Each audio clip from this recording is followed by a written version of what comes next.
Bacaan Hakim-Hakim pasal 17 sampai dengan pasal 21.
Hakim-Hakim pasal 17. Patung sembahan Mika. Ada seorang dari pegunungan Efraim, Mika namanya. Berkatalah ia kepada ibunya, uang perak yang 1.100 itu, yang diambil orang daripadamu, dan yang karena itu kau ucapkan kutuk. Aku sendiri mendengar ucapanmu itu. Memang uang itu ada padaku. Akulah yang mengambilnya. Lalu kata ibunya, diberkatilah kiranya anakku oleh Tuhan. Sesudah itu, dikembalikannya lah uang perak yang 1.100 itu kepada ibunya. Tetapi ibunya berkata, aku mau menguduskan uang itu bagi Tuhan. Aku menyerahkannya untuk anakku, supaya dibuat patung pahatan dan patung tuangan daripada uang itu. Maka sekarang uang itu kukembalikan kepadamu. Tetapi orang itu mengembalikan uang itu kepada ibunya. Lalu perempuan itu mengambil 200 uang perak dan memberikannya kepada tukang perak yang membuat patung pahatan dan patung tuangan daripada uang itu. Lalu patung itu ditaruh di rumah Mika. Mika ini mempunyai kuil. Dibuatnyalah efod dan terafim. Ditahbiskannya salah seorang anaknya laki-laki yang menjadi imamnya. Pada zaman itu, tidak ada raja di antara orang Israel. Setiap orang berbuat apa yang benar menurut pandangannya sendiri. Maka ada seorang muda dari Bethlehem Yehuda, dari kaum Yehuda. Ia seorang Lewi dan tinggal di sana sebagai pendatang. Lalu orang itu keluar dari kota Bethlehem Yehuda untuk menetap sebagai pendatang di mana saja ia mendapat tempat. Dan dalam perjalanannya itu, sampailah ia ke pegunungan Efraim di rumah Mika. Bertanyalah Mika kepadanya, engkau dari mana? Jawabnya kepadanya, aku orang Lewi dari Bethlehem Yehuda, dan aku pergi untuk menetap sebagai pendatang di mana saja aku mendapat tempat. Lalu kata Mika kepadanya, tinggallah padaku, dan jadilah bapa dan imam bagiku. Maka setiap tahun, aku akan memberikan kepadamu 10 uang perak, sepasang pakaian serta makananmu. Orang Lewi itu setuju untuk tinggal padanya. Maka orang muda itu menjadi seperti salah seorang anaknya sendiri. Mika mentahbiskan orang Lewi itu. Orang muda itu menjadi imamnya dan diam di rumah Mika. Lalu kata Mika, sekarang tahulah aku bahwa Tuhan akan berbuat baik kepadaku, karena ada seorang Lewi menjadi imamku. Hakim-Hakim pasal 18.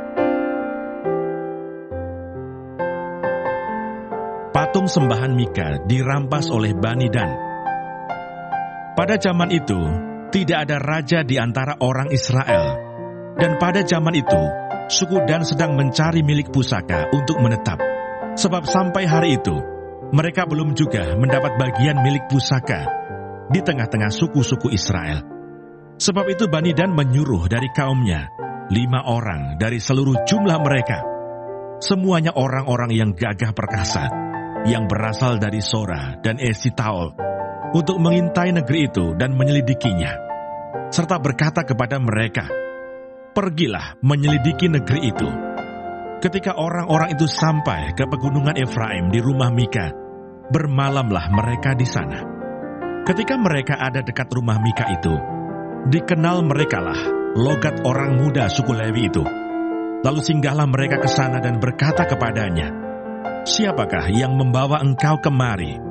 Apakah pekerjaanmu dan urusanmu di sini? Katanya kepada mereka, begini-begitulah dilakukan Mika kepadaku.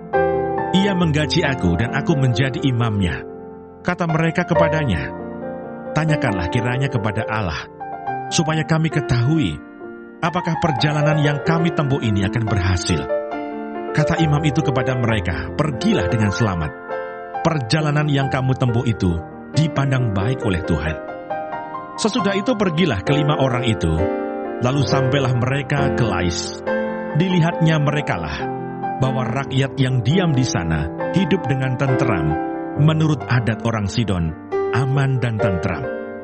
Orang-orang itu tidak kekurangan apapun yang ada di muka bumi, malah kaya harta. Mereka tinggal jauh dari orang Sidon dan tidak bergaul dengan siapapun juga. Setelah mereka kembali kepada saudara-saudara sesukunya di Zora dan Esitaol, berkatalah saudara-saudara sesukunya kepada mereka, apakah yang kamu dapati di sana? Jawab mereka, bersiaplah, marilah kita maju menyerang mereka. sebab kami telah melihat negeri itu dan memang sangat baik. Masakan kamu tinggal diam? Janganlah bermalas-malas untuk pergi memasuki dan menduduki negeri itu.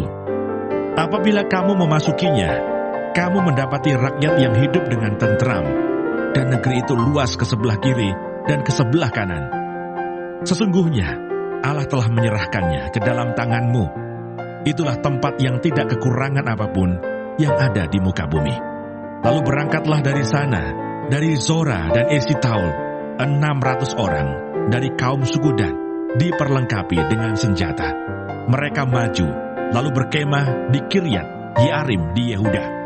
Itulah sebabnya tempat itu disebut Mahane Dan sampai sekarang. Letaknya di sebelah barat Kiryat Yearim. Dari sana mereka bergerak terus ke pegunungan Efraim dan sampai di rumah Mika. Lalu berbicaralah kelima orang yang telah pergi mengintai daerah Lais itu. Katanya kepada saudara-saudara sesukunya, "Tahukah kamu bahwa dalam rumah-rumah ini ada efod, terafim, patung pahatan, dan patung tuangan? Oleh sebab itu, insafilah apa yang akan kamu perbuat." Kemudian mereka menuju ke tempat itu. Lalu sampai di rumah orang muda suku Lewi itu, di rumah Mika, dan menanyakan apakah ia selamat. Sementara ke-600 orang dari Bani Dan yang diperlengkapi dengan senjata itu tinggal berdiri di pintu gerbang. Maka kelima orang yang telah pergi mengintai negeri itu berjalan terus, masuk ke dalam, lalu mengambil patung pahatan, efod, terafim, dan patung tuangan itu. Adapun imam itu berdiri di pintu gerbang bersama-sama dengan ke-600 orang yang diperlengkapi dengan senjata itu. Tetapi setelah yang lain-lain itu masuk ke dalam rumah Mika dan mengambil patung pahatan, efod, terafim, dan patung tuangan itu, berkatalah imam itu kepada mereka, "Berbuat apakah kamu ini?" Tetapi jawab mereka kepadanya, "Diamlah, tutup mulut, ikutlah kami, dan jadilah bapak dan imam kami. Apakah yang lebih baik bagimu, menjadi imam untuk seisi rumah satu orang, atau menjadi imam untuk suatu suku dan kaum di antara orang Israel?" Maka gembiralah hati imam itu. Diambilnyalah efod, terafim, dan patung pahatan itu, lalu masuk ke tengah-tengah orang banyak. Kemudian berbaliklah mereka dan pergi, dengan anak-anak, ternak, dan barang-barang yang berharga ditempatkan di depan mereka. Ketika mereka telah jauh dari rumah Mika, dikerahkanlah orang-orang dari rumah-rumah yang di dekat rumah Mika, dan orang-orang itu mengejar Bani Dan itu. Mereka memanggil-manggil Bani Dan, maka berbaliklah orang-orang itu dan berkata kepada Mika, "Mau apa engkau dengan mengerahkan orang?" Lalu jawabnya, "Allahku yang kubuat serta imam juga kamu ambil, lalu kamu pergi. Apakah lagi yang masih tinggal padaku? Bagaimana perkataanmu itu kepadaku? Mau apa engkau?" Berkatalah Bani Dan kepadanya, "Janganlah suaramu kedengaran lagi kepada kami. Nanti ada orang yang menyerang engkau karena sakit hati, dan dengan demikian, engkau serta seisi rumahmu kehilangan nyawa." Lalu Bani Dan melanjutkan perjalanannya, dan Mika, setelah dilihatnya mereka itu lebih kuat daripadanya, berpalinglah ia pulang ke rumahnya. Lalu Bani Dan dengan membawa barang-barang yang dibuat Mika, juga imamnya, mendatangi Lais, yakni rakyat yang hidup dengan aman dan tentram. Mereka memukul orang-orang itu dengan mata pedang, dan kotanya dibakar. Tidak ada orang yang datang menolong, sebab kota itu jauh dari Sidon, dan orang-orang kota itu tidak bergaul dengan siapapun juga. Letak kota itu di lembah Bet Rehob. Kemudian Bani Dan membangun kota itu kembali dan diam di sana. Mereka menamai kota itu Dan, menurut nama bapa leluhur mereka, yakni Dan, yang lahir bagi Israel. Tetapi nama kota itu dahulu adalah Lais. Bani Dan menegakkan bagi mereka sendiri patung pahatan itu. Lalu Yonatan bin Gersom bin Musa bersama-sama dengan anak-anaknya menjadi imam bagi suku Dan, sampai penduduk negeri itu diangkut sebagai orang buangan. Demikianlah mereka menempatkan bagi mereka sendiri patung pahatan yang telah dibuat Mika itu, dan patung itu ada di sana selama rumah Allah ada di Silo. Hakim-Hakim pasal 19.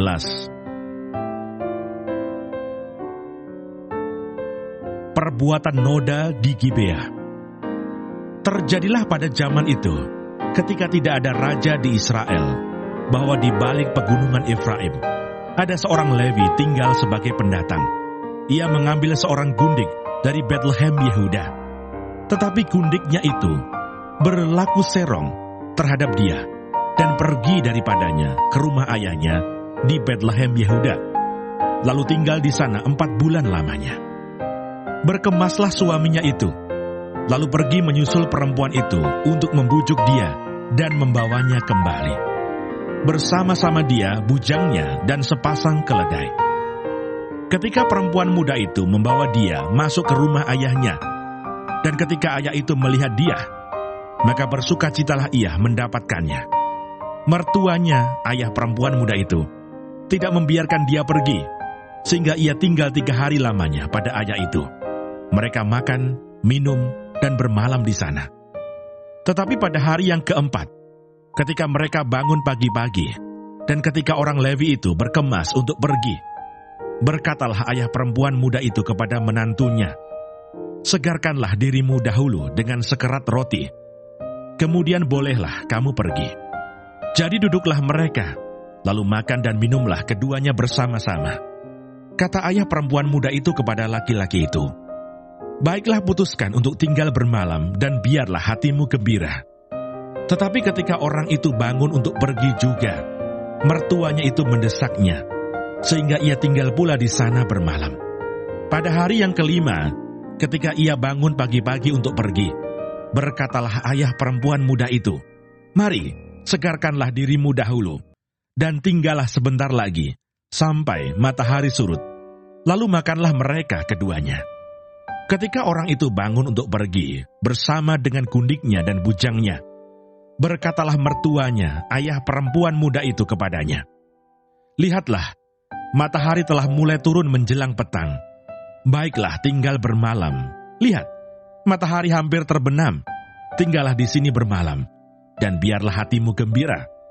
Maka besok kamu dapat bangun pagi-pagi untuk berjalan dan pulang ke rumahmu." Tetapi orang itu tidak mau tinggal bermalam. Ia berkemas, lalu pergi. Demikianlah sampailah ia di daerah yang berhadapan dengan Yebus, itulah Yerusalem. Bersama-sama dengan dia ada sepasang keledai yang berpelana dan gundiknya juga. Ketika mereka dekat ke Yebus, dan ketika matahari telah sangat rendah, berkatalah bujang itu kepada tuannya, "Marilah kita singgah di kota orang Yebus ini dan bermalam di situ." Tetapi tuannya menjawabnya, "Kita tidak akan singgah di kota asing yang bukan kepunyaan orang Israel, tetapi kita akan berjalan terus sampai ke Gibea." Lagi katanya kepada bujangnya, "Marilah kita berjalan sampai ke salah satu tempat yang di sana dan bermalam di Gibea atau di Ramah." Lalu berjalanlah mereka melanjutkan perjalanannya, dan matahari terbenam ketika mereka dekat Gibea, kepunyaan suku Benyamin. Sebab itu singgahlah mereka di Gibea, lalu masuk untuk bermalam di situ. Dan setelah sampai, duduklah mereka di tanah lapang kota. Tetapi tidak ada seorang pun yang mengajak mereka ke rumah untuk bermalam. Tetapi datanglah pada malam itu seorang tua yang pulang dari pekerjaannya di ladang. Orang itu berasal dari pegunungan Efraim dan tinggal di Gibea sebagai pendatang. Tetapi penduduk tempat itu adalah orang Benyamin. Ketika ia mengangkat mukanya dan melihat orang yang dalam perjalanan itu di tanah lapang kota, berkatalah orang tua itu, "Kemanakah engkau pergi, dan dari manakah engkau datang?" Jawabnya kepadanya, "Kami sedang dalam perjalanan dari Bethlehem Yehuda ke balik pegunungan Efraim. Dari sanalah aku berasal. Aku tadinya pergi ke Bethlehem Yehuda, dan sekarang sedang berjalan pulang ke rumah. Tetapi tidak ada orang yang mengajak aku ke rumahnya. Walaupun ada padaku jerami dan makanan untuk keledai kami, pula roti dan anggur untuk aku sendiri, untuk hambamu perempuan ini, dan untuk bujang yang bersama-sama dengan hambamu ini. Kami tidak kekurangan sesuatu." Lalu berkatalah orang tua itu, "Jangan khawatir. Segala yang engkau perlukan, biarlah aku yang menanggung. Tetapi janganlah engkau bermalam di tanah lapang kota ini. Sesudah itu dibawanyalah dia masuk ke rumahnya. Lalu keledai-keledai diberinya makan, maka mereka pun membasuh kaki, makan dan minum.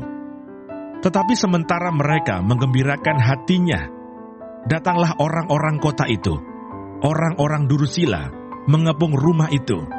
Mereka menggedor-gedor pintu sambil berkata kepada orang tua, pemilik rumah itu, "Bawalah keluar orang yang datang ke rumahmu itu, supaya kami pakai dia." Lalu keluarlah pemilik rumah itu menemui mereka, dan berkata kepada mereka, "Tidak, saudara-saudaraku, janganlah kiranya berbuat jahat, karena orang ini telah masuk ke rumahku. Janganlah kamu berbuat noda. Tetapi ada anakku perempuan yang masih perawan, dan juga gundik orang itu. Baiklah kubawa keduanya keluar. Perkosalah mereka, dan perbuatlah dengan mereka apa yang kamu pandang baik. Tetapi terhadap orang ini, janganlah kamu berbuat noda." Tetapi orang-orang itu tidak mau mendengarkan perkataannya. Lalu orang Lewi itu menangkap gundiknya dan membawanya kepada mereka keluar. Kemudian mereka bersetubuh dengan perempuan itu, dan semalam-malaman itu mereka mempermainkannya sampai pagi. Barulah pada waktu fajar menyingsing, mereka melepaskan perempuan itu. Menjelang pagi perempuan itu datang kembali, tetapi ia jatuh rebah di depan pintu rumah orang itu, tempat tuannya bermalam, dan ia tergeletak di sana sampai fajar. Pada waktu tuannya bangun pagi-pagi, dibukanya pintu rumah dan pergi keluar untuk melanjutkan perjalanannya. Tetapi tampaklah perempuan itu, gundiknya, tergeletak di depan pintu rumah dengan tangannya pada ambang pintu. Berkatalah ia kepada perempuan itu, "Bangunlah, marilah kita pergi." Tetapi tidak ada jawabnya. Lalu diangkatnyalah mayat itu ke atas keledai. Berkemaslah ia, kemudian pergi ke tempat kediamannya. Sesampai di rumah, diambilnyalah pisau, dipegangnyalah mayat gundiknya, dipotong-potongnya menurut tulang-tulangnya menjadi 12 potongan. Lalu dikirimnya ke seluruh daerah orang Israel.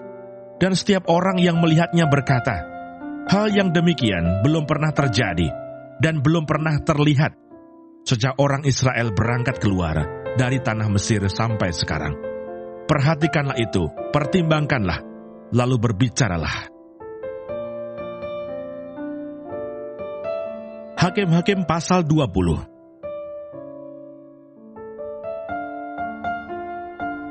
Peperangan orang Israel melawan Bani Benyamin.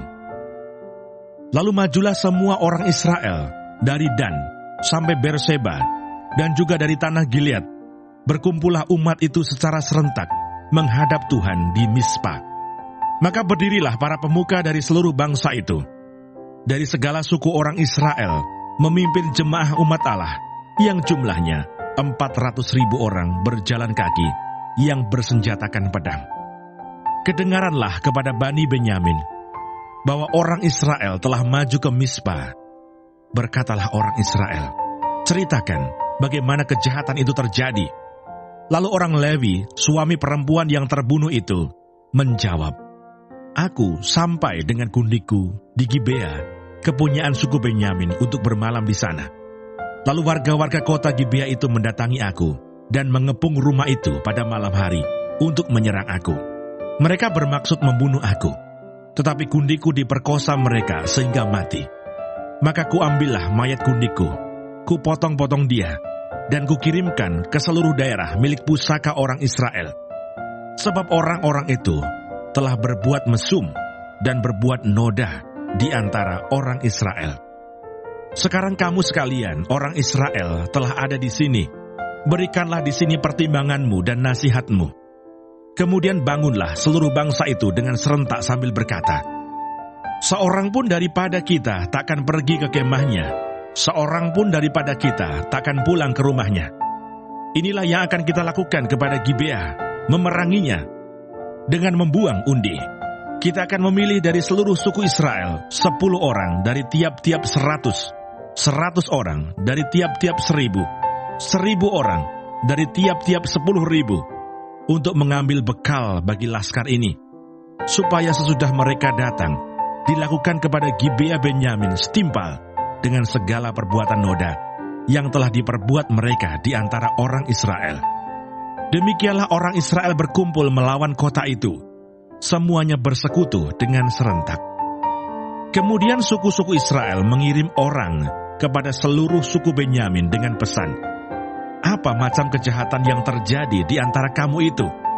Maka sekarang, serahkanlah orang-orang itu, yakni orang-orang Durusila yang di Gibea itu, supaya kami menghukum mati mereka, dan dengan demikian menghapuskan yang jahat itu dari antara orang Israel." Tetapi Bani Benyamin tidak mau mendengarkan perkataan saudara-saudaranya, orang Israel itu. Sebaliknya Bani Benyamin dari kota-kota lain berkumpul di Gibea untuk maju berperang melawan orang Israel. Pada hari itu, dihitunglah jumlah Bani Benyamin dari kota-kota lain itu, 26.000 orang yang bersenjatakan pedang, belum termasuk penduduk Gibea, yang terhitung 700 orang pilihan banyaknya. Dari segala laskar ini, ada 700 orang pilihan yang kidal, dan setiap orang dari mereka dapat mengumban dengan tidak pernah meleset, sampai sehelai rambut pun. Juga orang-orang Israel dihitung jumlahnya, dengan tidak termasuk suku Benyamin, ada 400.000 orang yang bersenjatakan pedang. Semuanya itu prajurit. Lalu orang Israel berangkat dan maju ke Betel. Di sana mereka bertanya kepada Allah, "Siapakah dari kami yang lebih dahulu maju berperang melawan Bani Benyamin?" Jawab Tuhan, "Suku Yehudalah lebih dahulu." Lalu orang-orang Israel bangun pagi-pagi dan berkemah mengepung Gibea. Kemudian majulah orang-orang Israel berperang melawan suku Benyamin.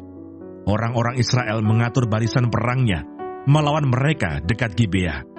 Juga Bani Benyamin maju menyerang dari Gibea dan menggugurkan ke bumi 22.000 orang dari antara orang Israel pada hari itu. Tetapi laskar orang Israel mengumpulkan segenap kekuatannya, lalu mengatur pula barisan perangnya di tempat mereka mengatur barisannya semula. Kemudian pergilah orang-orang Israel, lalu menangis di hadapan Tuhan sampai petang. Sesudah itu mereka bertanya kepada Tuhan, "Akan pergi pulakah kami berperang melawan Bani Benyamin, saudara kami itu?" Jawab Tuhan, "Majulah melawan mereka." Tetapi ketika orang-orang Israel pada hari kedua sampai di dekat Bani Benyamin, maka pada hari kedua itu, majulah suku Benyamin dari Gibea, menyerbu mereka. Dan digugurkannya pula ke bumi 18.000 orang di antara orang-orang Israel. Semuanya orang-orang yang bersenjatakan pedang. Kemudian pergilah semua orang Israel, yakni seluruh bangsa itu, lalu sampai di Betel. Di sana mereka tinggal menangis di hadapan Tuhan, berpuasa sampai senja pada hari itu, dan mempersembahkan korban bakaran dan korban keselamatan di hadapan Tuhan.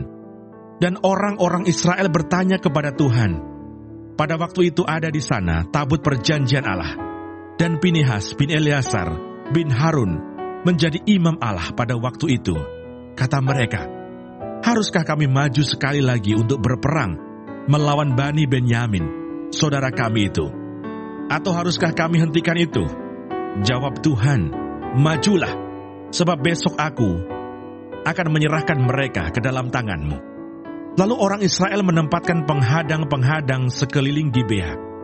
Pada hari ketiga, majulah orang-orang Israel melawan Bani Benyamin, dan mengatur barisannya melawan Gibea seperti yang sudah-sudah. Maka majulah Bani Benyamin menyerbu laskar itu. Mereka terpancing dari kota, dan seperti yang sudah-sudah, mereka mulai menyerang laskar itu pada kedua jalan raya. Yang satu menuju ke Betel, dan yang lain ke Gibea melalui padang. Sehingga terbunuh beberapa orang, kira-kira 30 orang di antara orang Israel. Maka kata Bani Benyamin, "Orang-orang itu telah terpukul kalah oleh kita seperti semula. Tetapi orang-orang Israel telah bermufakat terlebih dahulu. Marilah kita lari dan memancing mereka dari kota ke jalan-jalan raya." Jadi orang Israel bangun dari tempatnya dan mengatur barisannya di Baal Tamar. Sedang orang Israel yang menghadang itu tiba-tiba keluar dari tempatnya, yakni tempat terbuka dekat Geba. Dan sampai di depan Gibea, sebanyak 10.000 orang pilihan dari seluruh Israel. Pertempuran itu dahsyat, tetapi Bani Benyamin tidak tahu bahwa malapetaka datang menimpa mereka. Tuhan membuat suku Benyamin terpukul kalah oleh orang Israel, dan pada hari itu orang-orang Israel memusnahkan dari antara suku Benyamin 25.100 orang. Semuanya orang-orang yang bersenjatakan pedang. Bani Benyamin melihat bahwa mereka telah terpukul kalah, sementara orang-orang Israel agak mundur di depan suku Benyamin, sebab mereka mempercayai penghadang-penghadang yang ditempatkan mereka untuk menyerang Gibea. Maka segeralah penghadang-penghadang itu menyerbu Gibea. Mereka bergerak maju dan memukul seluruh kota itu dengan mata pedang. Tetapi orang-orang Israel telah bermufakat dengan penghadang-penghadang itu untuk menaikkan gumpalan asap tebal dari kota itu. Ketika orang-orang Israel mundur dalam pertempuran itu, maka suku Benyamin mulai menyerang orang Israel, sehingga terbunuh kira-kira 30 orang. Karena pikir mereka, tentulah orang-orang itu terpukul kalah sama sekali oleh kita, seperti dalam pertempuran yang dahulu. Tetapi pada waktu itu, mulailah gumpalan asap naik dari kota itu seperti tiang asap. Suku Benyamin menoleh ke belakang, dan tampaklah kota itu seluruhnya terbakar. Apinya naik ke langit. Lagi pula orang-orang Israel maju lagi. Maka gemetarlah orang-orang Benyamin itu, sebab mereka melihat bahwa malapetaka datang menimpa mereka. Jadi larilah mereka dari depan orang-orang Israel itu ke arah padang gurun. Tetapi pertempuran itu tidak dapat dihindari mereka. Lalu orang-orang dari kota-kota menghabisi mereka di tengah-tengahnya. Mereka mengepung suku Benyamin itu, mengejarnya dengan tak henti-hentinya, dan melandanya sampai di depan Gibea di sebelah timur. Dari Bani Benyamin ada tewas 18.000 orang, semuanya orang-orang gagah perkasa. Yang lain berpaling lari ke padang gurun, ke bukit batu Rimon. Tetapi di jalan-jalan raya masih diadakan penyabitan susulan di antara mereka. 5.000 orang. Mereka diburu sampai Gideon dan dipukul mati 2.000 orang dari mereka. Maka yang tewas dari suku Benyamin pada hari itu seluruhnya berjumlah 25.000 orang yang bersenjatakan pedang. Semuanya orang-orang gagah perkasa. Tetapi 600 orang berpaling lari ke padang gurun, ke bukit batu Rimon, dan tinggal 4 bulan lamanya di bukit batu itu. Tetapi orang-orang Israel kembali kepada Bani Benyamin dan memukul mereka dengan mata pedang, baik manusia, baik hewan, dan segala sesuatu yang terdapat di sana. Juga segala kota yang terdapat di sana mereka musnahkan dengan api. Hakim-Hakim pasal 21. Suku Benyamin dapat tetap hidup. Orang-orang Israel telah bersumpah di Mispa demikian. Seorang pun dari kita takkan memberikan anaknya perempuan kepada seorang Benyamin menjadi istrinya.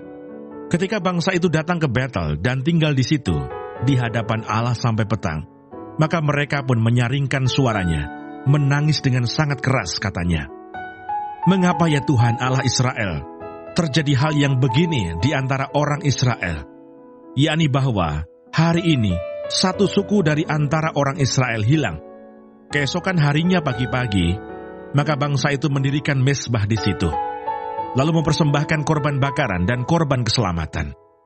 Pada waktu itu berkatalah orang-orang Israel, siapakah dari seluruh suku Israel yang tidak ikut datang dengan jemaah ini untuk menghadap Tuhan? Sebab mereka telah bersumpah dengan sungguh-sungguh mengenai orang yang tidak datang menghadap Tuhan di Mispa demikian. Pastilah ia dihukum mati." Orang-orang Israel merasa kasihan terhadap suku Benyamin, saudaranya itu. Maka kata mereka, "Hari ini ada satu suku terputus dari orang Israel. Apakah yang dapat kita lakukan kepada orang-orang yang tinggal itu dalam hal mencarikan istri? Karena kitalah yang bersumpah demi Tuhan untuk tidak memberikan seorang pun dari anak-anak perempuan kita kepada mereka menjadi istrinya." Sebab itu berkatalah mereka, "Dari suku-suku Israel, adakah satu yang tidak datang menghadap Tuhan di Mispa?" Lalu tampaklah bahwa dari Yabes Gilead, tidak ada seorang pun yang datang ke perkemahan jemaah itu. Lalu diperiksa jumlah bangsa itu, dan tampaklah tidak hadir seorang pun dari penduduk Yabes Gilead.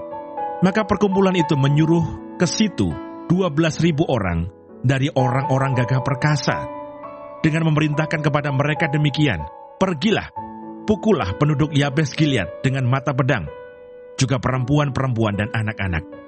Tetapi perbuatlah begini, hanya semua laki-laki sajalah, dan semua perempuan yang telah pernah tidur dengan laki-laki harus kamu tumpas." Mereka menjumpai di antara penduduk Yabes Gilead 400 orang anak gadis, perawan yang belum pernah tidur dengan orang laki-laki. Lalu gadis-gadis itu dibawa mereka ke perkemahan di Silo di tanah Kanaan. Sesudah itu segenap umat itu menyuruh orang membawa pesan kepada Bani Benyamin yang ada di bukit Batu Rimon, lalu memaklumkan damai kepada mereka.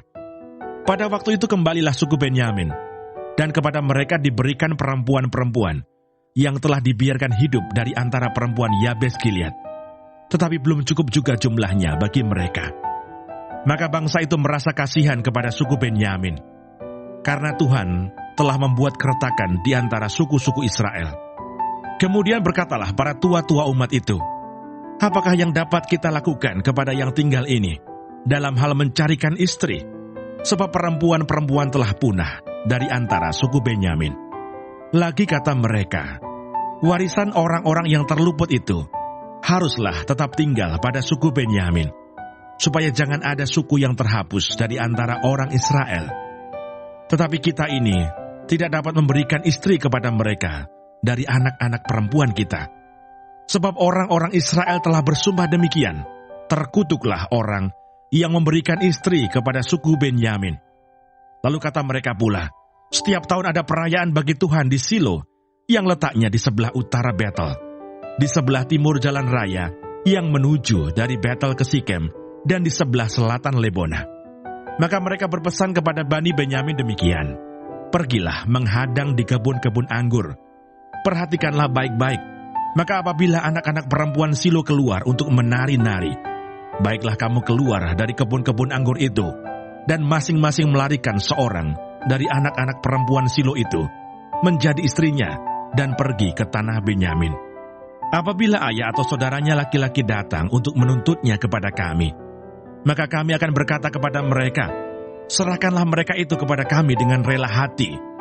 Sebab dalam pertempuran, kita tidak dapat menangkap seorang perempuan untuk menjadi istri mereka masing-masing.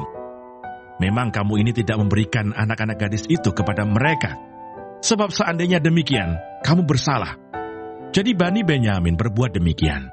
Dari gadis-gadis yang menari-nari, yang dirampas itu, mereka mengambil perempuan. Jumlahnya sama dengan jumlah mereka. Kemudian pulanglah mereka ke milik pusakanya, lalu membangun kota-kotanya kembali dan diam di sana. Pada waktu itu pergilah orang Israel dari sana, masing-masing menurut suku dan kaumnya. Mereka masing-masing berangkat dari sana ke milik pusakanya. Pada zaman itu, tidak ada raja di antara orang Israel. Setiap orang berbuat apa yang benar menurut pandangannya sendiri.